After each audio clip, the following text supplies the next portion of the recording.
When I was a young teen, my neighbor gave me a birthday present, and it was a plastic puzzle with various pieces that he had to fit together inside of this arrow. And on the outside of the arrow, it said, "one way." I knew what that meant. My neighbor was a Christian, and I was not walking with the Lord at that time. One way, he was trying to say to me in a subtle way, Jesus is the only way. And I was offended.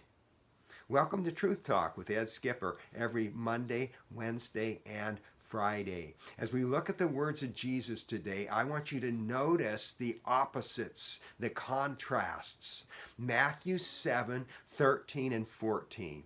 Enter through the narrow gate. For wide is the gate and broad is the road that leads to destruction, and many enter through it. But small is the gate and narrow the road that leads to life, and only a few find it. So we notice that there are two gates, broad and narrow, two roads, broad and narrow, two destinations, destruction and life, and two sizes of crowds on that destination, large and small. And Jesus is saying there's one way to God, Him, and only a few are on that path.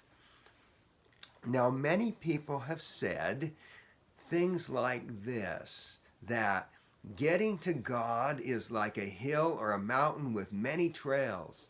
And it doesn't really matter which trail you begin on because they all go to the top of the hill or the mountain, symbolizing that you're going to find God through various different world religions.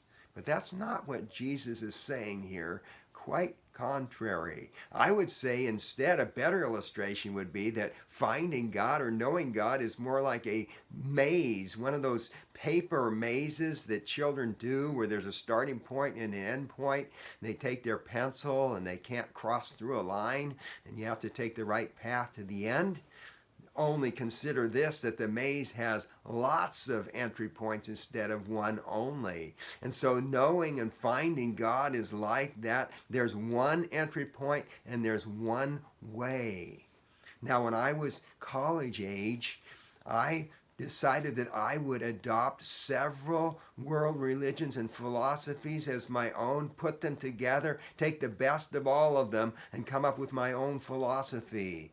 And as I've talked with thousands of college-age students. Many of them are doing that same thing today. The problem I had was that I remembered Jesus' words in John 14:6. I am the way and the truth and the life. No one comes to the Father except through me. Now those are very narrow words, and I'd love to hear your thoughts about them. Until next time, may you walk the narrow road that Jesus has called you to.